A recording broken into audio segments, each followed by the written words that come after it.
The Principles of Economics by Carl Menger. Chapter 8. The Theory of Money. Section 2.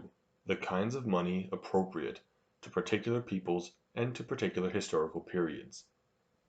Money is not the product of an agreement on the part of economizing men, nor the product of legislative acts.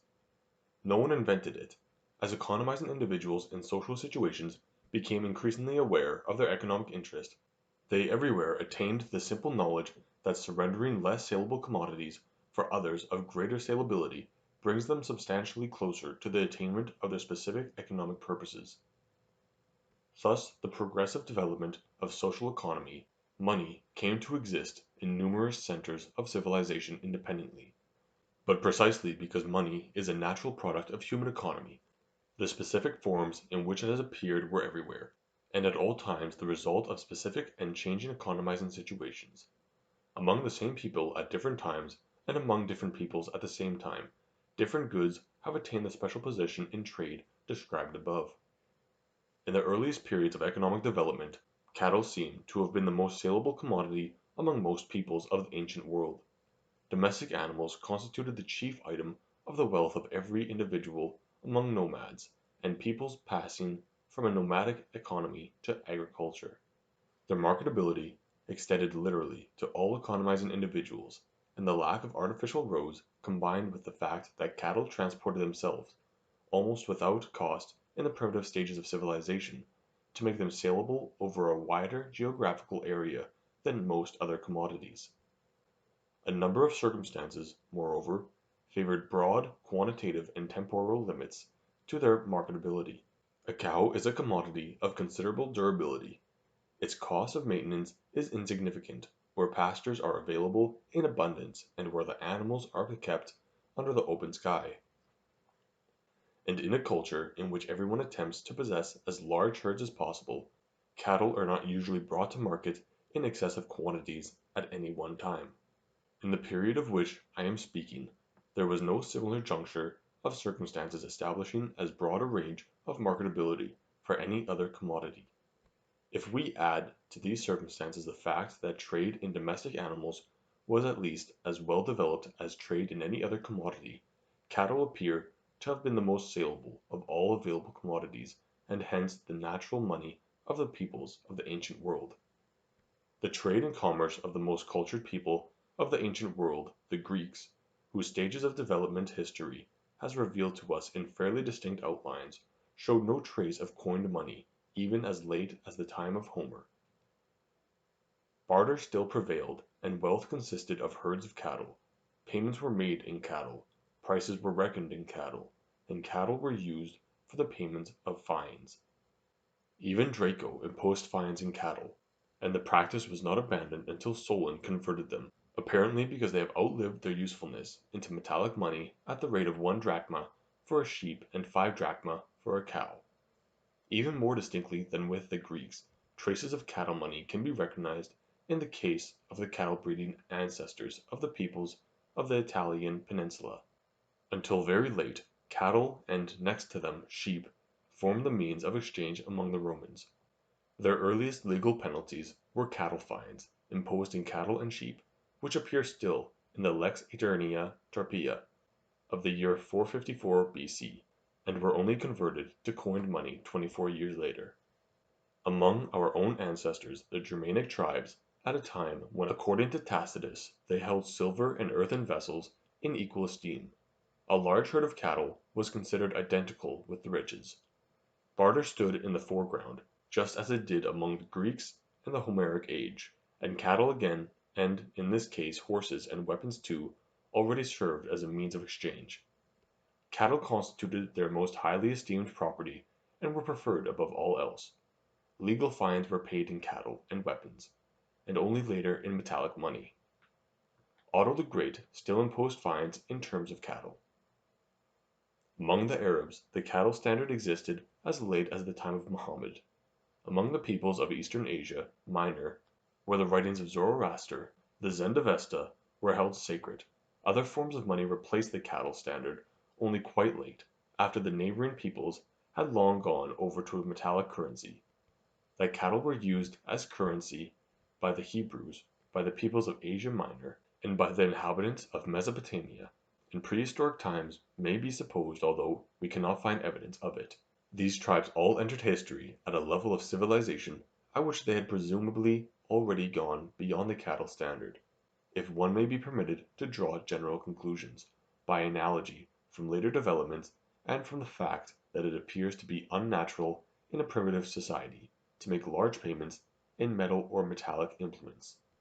But rising civilization, and above all the division of labor, and its natural consequence, the gradual formation of cities inhabited by a population devoted primarily to industry, must everywhere have had the result of simultaneously diminishing the marketability of cattle and increasing the marketability of many other commodities, especially the metals then in use.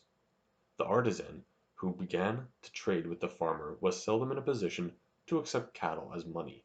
For a city dweller the temporary possession of cattle necessarily involved not only discomforts but also considerable economic sacrifices, and the keeping and feeding of cattle imposed no significant economic sacrifice upon the farmer, only as long as he had unlimited pasture and was accustomed to keep his cattle in an open field.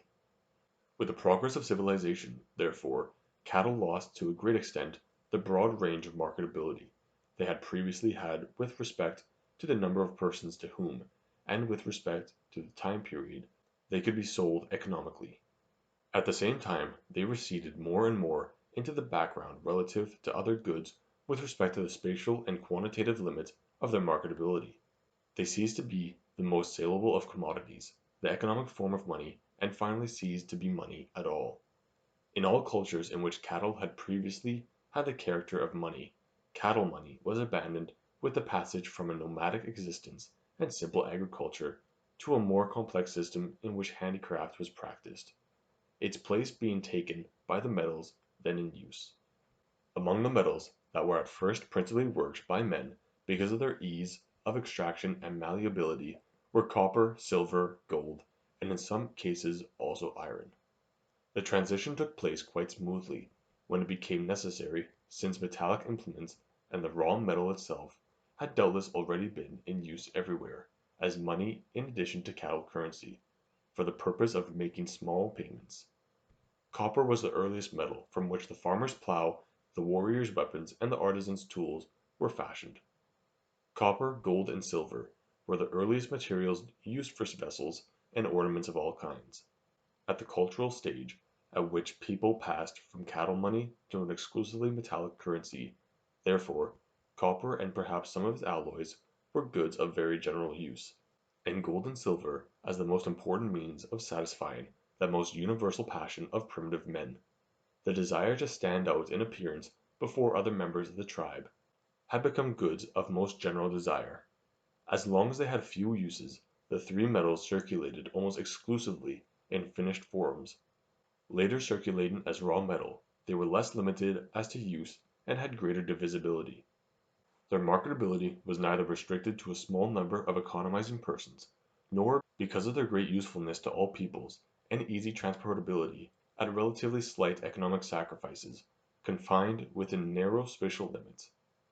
Because of their durability, they were not restricted in marketability to narrow the limits in time. As a result of general competition for them they could be more easily marketed at economic prices than any other commodities in comparable quantities. Thus we observe an economic situation in the historical period following nomadism and simple agriculture in which these three metals, being the most saleable goods, became the exclusive means of exchange. This transition did not take place abruptly, nor did it take place in the same way among all peoples. The newer metallic standard may have been in use for a long time, along with the older cattle standard, before it replaced the latter completely. The value of an animal in metallic money may have served as the basis for the currency unit even after metal had completely displaced cattle as currency in trade. The Greeks and the earliest metallic money of the Romans and Gauls were probably of this nature, and the animal picture appearing on the pieces of metal was probably a symbol of this value. It is, to say the least, uncertain whether copper or brass, as the most important of the metals in use, were the earliest means of exchange, and whether the precious metals acquired the function of money only later. In Eastern Asia, in China, and perhaps also in India, the copper standard experienced its most complete development. In central Italy, an exclusively copper standard also developed. In the ancient cultures on the Euphrates and Tigris, on the other hand, not even traces of the former existence of an exclusively copper standard are to be found, and in Asia Minor and Egypt, as well as in Greece, Sicily, and Lower Italy, its independent development was arrested, wherever it had existed at all, by the vast development of the Mediterranean commerce, which could not be carried on adequately with copper alone. But it is certain that all peoples who were led to adopt a copper standard, as a result of the material circumstances under which their economy developed, passed on from the less precious metals to the more precious ones, from copper and iron to silver and gold. With the further development of civilization, and especially with the geographical extension of commerce, in all places, moreover, where a silver standard became established, there was a later transition to a gold standard, and if the transition was not always actually completed, the tendency existed nevertheless. In the narrow commerce of an ancient Sabine city with a surrounding region, and in keeping with the early simplicity of Sabine customs, when the cattle standard had outlived its usefulness, copper best served the practical purposes of the farmers and of the city dwellers as well. It was the most important metal in use, certainly the commodity whose marketability extended to the largest number of persons, and the quantitative limits of its marketability were wider than those of any other commodity. The most important requisites of money in the primitive stages of civilization. It was, moreover, a good whose easy and inexpensive preservation and storage in small amounts, and whose relatively moderate cost of transportation, qualified it to a sufficient degree for monetary purposes within narrow geographical limits. But as soon as the area of trade widened, as the rate of commodity turnover quickened, and as the precious metals became more and more the most saleable commodities of a new epoch, copper naturally lost its capacity to serve as money. With the trade of this people extending over the whole world, with the rapid turnover of their commodities, and with the increasing division of labor, each economizing individual felt more and more the need to carry money on his person. With the progress of civilization, the precious metals became the most saleable commodities, and thus the natural money of peoples highly developed economically. The history of other peoples presents a picture of great differences in their economic development, and hence also in their monetary institutions. When Mexico was invaded for the first time by Europeans, it appears already to have reached an unusual level of economic development. According to the reports published by eyewitnesses of the condition of the country at that time, the trade of the ancient Aztecs is of special interest to us for two reasons. One, it proves to us that the economic thinking that leads men to activity directed to the fullest possible satisfaction of their needs is everywhere responsible for the analogous economic phenomena, and two, ancient Mexico presents us with a picture of a country in which the state of transition from a pure barter to a money economy. We thus have the record of a situation in which we can observe the characteristic process by which a number of goods attain greater prominence than the rest and become money. The reports of the conquistadors and the contemporary writers depict Mexico as a country with numerous cities and a well organized and imposing trade in goods. There were daily markets in the cities, and every 5 days major markets were held, which were distributed over the country in such a way that the major market of any one city was not impaired by the competition of that of a neighboring city. There was a special large square in each city for trading commodities, and in it a particular place was assigned for each commodity, outside of which trade in that commodity was forbidden. The only exceptions to this rule were foodstuffs and objects difficult to transport, timber, tanning materials, stones, etc. The number of people assembled in the market place of the capital, Mexico, was estimated to have been 20 to 25,000 for the daily markets, and between 40 and 50,000 on major market days. A great many varieties of commodities were traded. The interesting question that arises is whether in the markets of ancient Mexico, which were similar in so many ways to those of Europe, there had also already appeared phenomena analogous in nature and origin to our money. The actual report of the Spanish invaders is that the trade of Mexico at the time they first entered the country, had long since ceased to move exclusively within the limits of simple barter, and that some commodities had instead already attained the special status in trade that I discussed more extensively earlier, that is, the status of money. Cocoa beans in small bags containing 8,000 to 24,000 beans, certain small cotton handkerchiefs, golds, and in goose quills that were accepted according to size, balances and weighing instruments in general being unknown to the Mexicans, pieces of copper and finally thin pieces of tin appear to have been the commodities that were readily accepted by everyone as money. Even if the persons receiving them did not need them immediately, whenever a direct exchange of immediately usable commodities could not be accomplished. Eyewitnesses mention the following commodities as being traded on the Mexican markets: live and dead animals, cocoa, all other foods, precious stones, medicinal plants, herbs, gums, resins, earths, prepared medicines, commodities made of the fibers of the century plant, of palm leaves, and of animal hair, articles made of feathers, and of wood and stone, and finally gold, copper, tin, timber, stones, tanning materials, and hides. If we consider not only this list of commodities, but also (1) the fact that Mexico, at the time of its discovery by Europeans, was already a developed country with some industry and populous cities; 2. that since the majority of our domestic animals were unknown to them, a cattle standard was entirely out of the question; 3. that cocoa was the daily beverage, cotton the most common clothing material, and gold, copper, and tin the most widely used metals of the Aztec people; and 4. that the nature of these commodities and the fact of their general use gave them greater marketability than all other commodities. It is not difficult to understand exactly why these goods became the money of the Aztec people. They were the natural, even if little developed, currency of ancient Mexico. Analogous causes were responsible for the fact that animal skins became money among hunting peoples engaged in external trade. Among hunting tribes there is naturally an oversupply of furs, since providing a family with food by means of hunting leads to so great an accumulation of skins that at most only a competition for especially beautiful or rare kinds of skins can arise among the members of the hunting tribe. But if the tribe enters into trade with foreign peoples, and a market for skins arises in which numerous consumable goods can at the choice of the hunters be exchanged for furs, nothing is more natural than that skins will become the most saleable good, and hence that they will come to be preferred and accepted even in exchange taking place between the hunters themselves. Of course hunter A does not need the skins of hunter B that he accepts in exchange, but he is aware that he will be able to exchange them easily on the markets for other goods that he does need.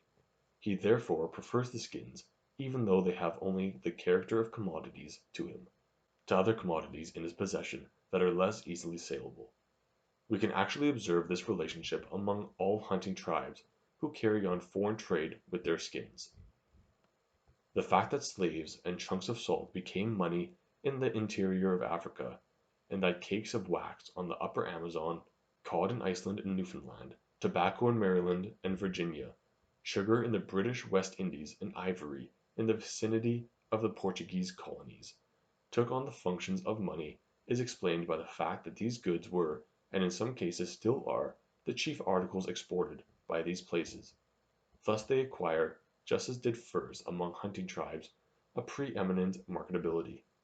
The local money character of many other goods, on the other hand, can be traced back to their great and general use value locally, and their resultant marketability. Examples are the money character of dates in the oasis of Siwa, of tea bricks in Central Asia and Siberia, of glass beads in Nubia and Sennar, and of gusab, and kind of millet in the country of Ahir, in Africa. An example in which both factors have been responsible for the money character of a good is provided by cowrie shells, which have at the same time been both a commodity desired ornament and an export commodity. Thus money presents itself in its special, locally and temporarily different forms, not as the result of an agreement, legislative compulsion, or a mere chance, but as the natural product of differences in the economic situation of different peoples at the same time, or of the same people in different periods of their history.